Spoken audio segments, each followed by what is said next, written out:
Pak, tangkainya yang di sini itu yang potol, itu berarti ini adalah seleksi alam. Dan juga kalau nanti kita belah dan di dalamnya itu tidak, penanganannya itu agar lebih mudah, itu polybag atau media tanahnya itu dikurangi.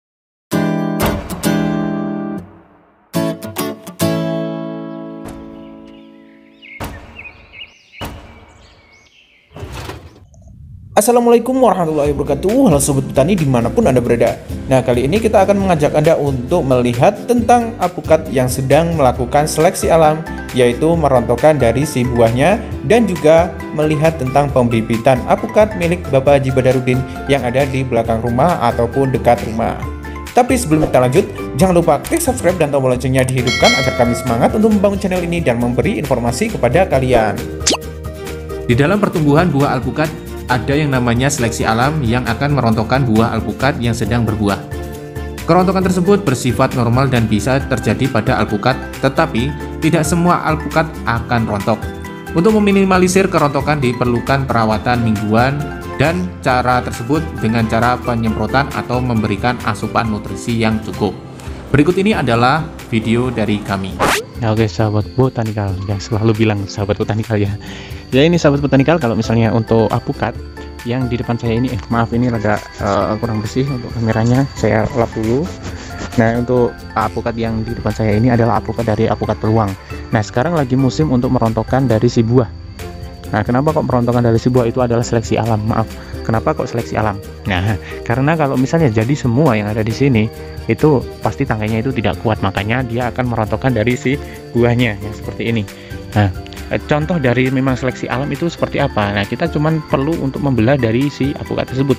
Kalau alpukat tersebut, nah Pak, tangkainya yang di sini itu yang potol, itu berarti ini adalah seleksi alam. Dan juga kalau nanti kita belah dan di dalamnya itu tidak ada organisme ya kayak ulat atau hewan ulat, nah itu tandanya ini memang diseleksi oleh si indukannya. Memang ini fungsinya untuk agar apa ya namanya, nutrisi dari si alpukat, pohon alpukat ini terpenuhi. Kalau misalnya semua jadi, pasti ini pasti akan jadi kecil, dan juga nanti dianya itu rantingnya tidak akan kuat untuk apa ya namanya, menopang dari si buah. Makanya ada yang namanya seleksi alam. Nah, seleksi alamnya seperti itu. Jadi dulu kan di sana kan menggerombol banyak ya. Nah, gimana caranya untuk biar tidak semua itu rontok? Nah, kita hanya memerlukan perawatan, yaitu dengan cara penyemprotan dengan kayak kalsium gitu loh.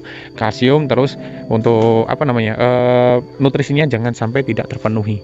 Nah, seperti itu. Karena kalsium sangat berpengaruh penting untuk nanti bakalan buah yang kayak gini itu tidak rontok. Meskipun ada kerontokan, tapi tidak semuanya. Nah, seperti ini. Termasuk juga kayak muria. Ini adalah muria. Nah, di sini kelihatan ya sudah banyak ya yang besar. Nah, murianya sendiri ini nama lain dari muria itu katanya aligator Semarang. Jadi kalian kalau misalnya ada yang bilang aligator atau aligator Semarang, jangan bingung, itu adalah buah dari muria. Karena memang kadang itu pembibit itu kan mempunyai beberapa nama agar membumingkan atau membuat tren si buah. Jadi kalian jangan apa ya, jangan bingung soal nama. Nah, kita lihat di sini ya. Nah, ini kita melakukan perawatan mingguan, yaitu dengan cara penyemprotan. Nah, perawatan mingguan ini, penyemprotan ini dengan insektisida, yaitu dengan kulakron ataupun dencis ataupun alika. Nah, kita menggunakan 3 obat itu. Tapi kalau kalian mempunyai obat yang lain, silahkan gunakan. Yang penting itu menanggulangi dari si hama ulat untuk menyerang si alpukat tersebut. Nah, itu hanya perawatannya seperti itu mingguan ya. Tapi kalau khusus untuk alika, kita hanya merekomendasikan untuk alika. Alika ini jangan kalian terlalu over untuk memberi obatnya, karena itu akan menimbulkan kerontokan dari si buah. Karena memang keras obatnya. Nah, seperti itu. Dan juga kalau dicampur dengan kalsium, kita tidak menganjurkan.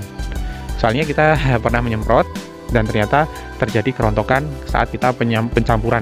Tapi itu hanya satu pohon loh ya. Jadi bukan semua pohon. Jadi kita mencemprotnya satu pohon, tapi ternyata banyak sekali yang rontok seperti itu.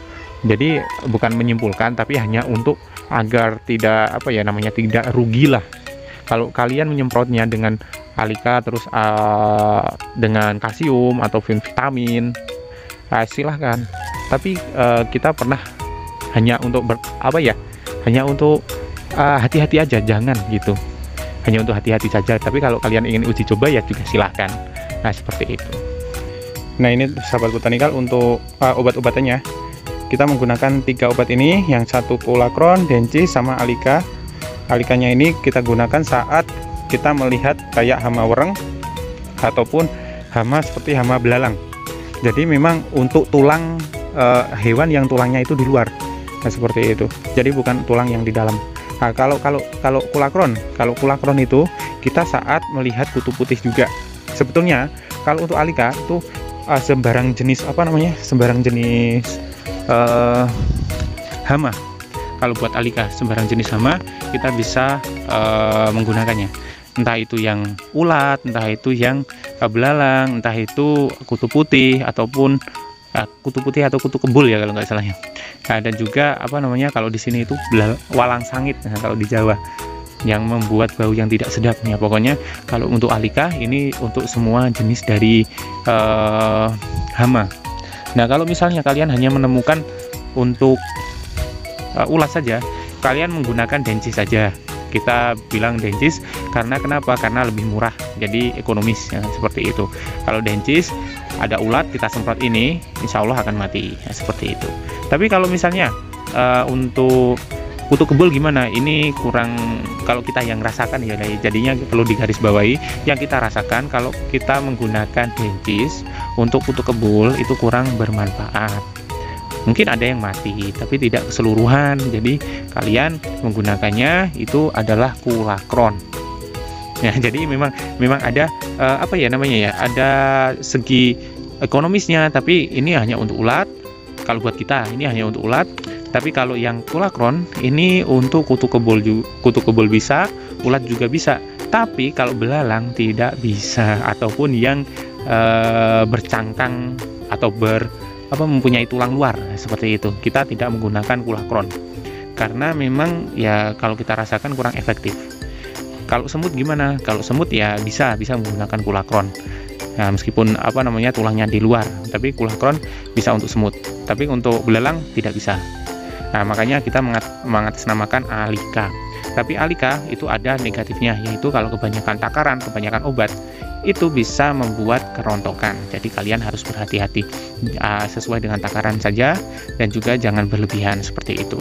Nah, oke sahabat botanikal, untuk takarannya sendiri kita pernah memberikan dosisnya. Kalau takarannya kita itu cuman 1 tutup untuk 1 tangki. Ya, jadi kalian harganya itu juga ekonomis juga sih ya. Jadi 1 tutup 1 tangki, 1 tutup kecil ya, karena memang ada Kulakron yang besar, ada Kulakron yang kecil, ada Alika yang besar, ada Alika yang kecil. Jadi untuk takarannya sendiri cuman 1 tutup yang kecil ini saja ya, yang buat semprot itu loh, yang tangki biru yang penyemprotan. Nah, jadi cuman untuk 1 tutup. Nah, kalau misalnya menggunakan ember gimana? Ya, kalau ember besar yang hitam, nah itu kita menggunakan setengah tutup. Nah, itu sama saja dengan ya hampir ya setengah lebih dari tangki penyemprotan. Nah, seperti itu. Nah, tangki penyemprotannya itu ya yang ada di dalam sana. Bentar, kita akan ke sana. Nah, di sini ini kan ada tangki penyemprotannya seperti ini. Nah, kita menggunakan tangki penyemprotannya yang ada di sini. Terus kita kasih tutup ya, kita buka ya. Nah, di sini ada takaran yang besar, ada takaran yang kecil seperti ini. Nah, kita menggunakan takaran yang kecil saja. Kita sudah menyiapkan di bagian si saringan ini. Jadi tinggal masukkan saja. Nah, kalau misalnya untuk ditambah dengan perekat juga silahkan, tapi kalau itu kan perekat untuk musim hujan, bukan untuk musim kemarau ya. Nah, ini bukan endorse ya, kita cuman memberitahu yang kita gunakan.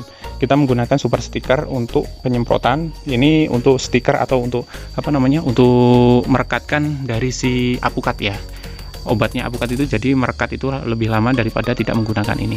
Tapi kalian harus baris bawahi, ini kita menggunakannya saat musim penghujan. Saat musim kemarau nggak usah gunakan ini karena ini adalah pemborosan.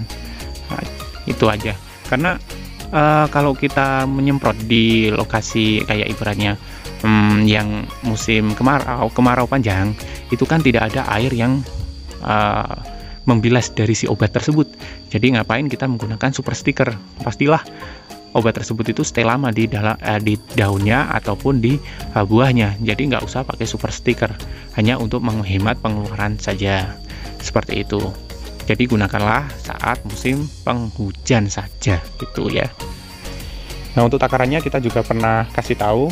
Takarannya itu adalah dua tutup, keliru ya. 2 tutup untuk satu tangki yang seperti ini. Tapi kalau kalian mengisinya setengah tangki, yaitu cuman satu tutup saja. Jadi untuk satu tutup ini untuk setengah tangki ini, ataupun 2 tutup untuk fullnya, seperti itu. Ini juga sangat membantu sekali ya saat musim penghujan. Nah ya sahabat botanikal, nah untuk bibit kita juga punya sendiri. Ya, sekalian menerangkan, sekalian iklan juga nggak apa-apa ya. Soalnya kita juga mempunyai bibitnya sendiri, bibit super ataupun bibit yang biasa. Kalau bibit super yang kayak gini itu, ini kan bercabang banyak, ini seperti ini. Dan juga untuk batang bawahnya itu adalah segini ya. Jadi memang segini batang bawahnya. Ini kan udah besar gitu, memang batang bawahnya itu sudah besar seperti ini. Nah, untuk kalian kalau yang mau pesan, silahkan hubungin nomor yang ada di bawah sini, atau botanikal juga boleh, botanikal atau adminnya juga boleh tanya-tanya tentang harga ya. Silahkan tanya-tanya saja, silahkan kalau tertarik. Sekalian iklan ya, maaf. Jadi edukasinya tidak cuman indukan saja, melainkan juga dari bibitnya. Oh ya, ada yang tanya juga. Nah, ada yang tanya soal daun. Kita kan punya apukat. Nah, mungkin bibit apukat ya. Itu daunnya itu mengering, tiba-tiba mengering di bagian pinggir sini, ya kan? Terus rontok. Nah, terus menggundul dari si tanaman apukat tersebut. Itu kenapa? Nah, saya akan menjawabnya. Itu ada beberapa faktor. Salah satu faktornya itu karena stres. Faktor yang kedua itu karena salah penanganan atau perawatan, dan ketiga itu karena iklim ya. Jadi kita akan membahasnya. Kalau yang karena stres bibitnya itu karena kalian memindahkan dari si apukat ini. Nah, mungkin apukatnya itu mempunyai akar yang keluar dari si polybag dan kemudian kalian cabut saja. Nah, terus kalian letakkan di lokasi yang panas. Nah, seperti itu. Nah, dia akan daun yang muda di sini dia akan mengering. Nah, seperti itu. Ada juga yang faktor alam, yaitu terkena bakteri ataupun terkena yang namanya jamur. Nah, seperti itu. Jadi dia akan merontokkan dari si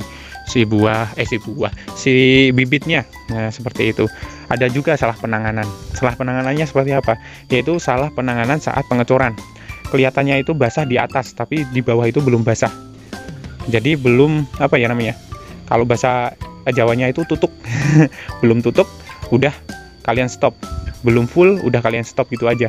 Nah, jadi ini tanaman dia masih kekurangan air, sehingga dia akan mengeringkan dari si daunnya. Jadi memang ada faktor-faktor tertentu. Nah, penanganannya seperti apa? Makanya kan ada fungsi dari seedling. Ya, fungsi dari seedling itu kita campurkan di media tanahnya, itu fungsinya untuk itu. Jadi kita menyiram itu langsung meresap semua ke seluruh bagian. Tapi kalau nggak pakai seedling ataupun langsung tanah, nah itu kan kita nyemprot di atas, itu belum tentu yang di tengah ini itu terisi oleh air. Jadi dia itu akan stres. Nah, seperti itu. Salah penanganan karena stres, karena kekurangan air. Nah, jadi untuk kalian mungkin kalau untuk penanganannya itu agar lebih mudah, itu polybag atau media tanahnya itu dikurangin, nanti diganti dengan yang baru. Dikurangin itu jangan sampai tanah yang ada di tengah ini tuh hancur sampai ke batang bawah yang di sini. Nah, jadi memang pengurangan bagian pinggir-pinggirnya saja, terus diganti polybag yang rada besar yang sudah media tanahnya yang sudah dicampur sama seedling. Nah, seperti itu. Jadi penyiraman pun mudah. Kita menyiram itu sudah sampai meresap ke seluruh bagian dari apukat ini. Seperti itu ya. Untuk penanganan bibit yang stres karena salah penanganan. Nah, seperti itu. Nah, pasti bertanya-tanya ya, kenapa kok tahu? Karena kita itu pernah mengalaminya. Mengalaminya itu nggak cuman ya satu bibit atau 2 bibit, melainkan itu satu deret. satu deret segini itu semua rontok, semua kering. Terus kita mencoba untuk identifikasi, ternyata dari bibitnya itu kekurangan air. Kita ternyata penyiraman di atas tidak kurang full, kurang sampai meresap ke dalam bagian. Nah, setelah itu kita coba siram lagi, terus kita rendam dengan pupuk.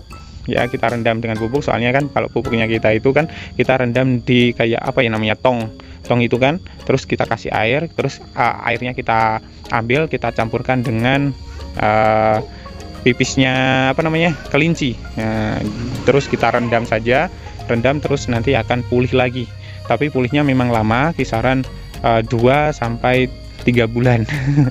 Sampai rimbun kayak gini tuh 2 sampai 3 bulan. Jadi perawatannya ya memang rada kikrik gitu loh. Jadi kalian untuk penyiraman itu harus hati-hati ya, jangan sampai teledor. Kalau teledor nanti seperti kita, kan nggak enak juga. Nah, itu hanya sebatas ilmu saja ya, sama-sama mengerti, sama-sama mengetahui. Ya, sambil nerangin, sambil gendong ponaannya sendiri. Untuk kalian sahabat botanikal, kalau misalnya sahabat botanikal itu tertarik untuk menanam apukat, silahkan. Ya, apukat. Ya, apukatnya ini sudah berumur kisaran 5 bulan, menunggu untuk kematangan. Ini kamu berisik sih. Ya, ini kan kayak gini tuh. Nah, ini udah besar. Sebetulnya tinggal ya panen-panen aja nggak apa-apa. Iya nih. Fokus nggak nih? Oke. Action. Nah, kayak gini udah besar. Besar ya. Nah, seperti ini ya. Ini mungkin bobotnya kisaran 800 gram atau 900 gram, mencapai 1 kilo. Tapi kita kurang tahu berapanya karena kita belum menimbangnya. Nah, tadi itu adalah pembahasan dari kami. Gimana menurut kalian? Jangan lupa klik subscribe, komen, dan bagikan ke temanmu agar temanmu tahu apa yang kamu tahu, dan jangan lupa kunjungi juga channel kami di sini agar tahu video-video menarik lainnya tentang botanikal. Akhir kata, apabila ada kekurangan mohon maaf, dan wassalamualaikum warahmatullahi wabarakatuh, dan salam botanikal.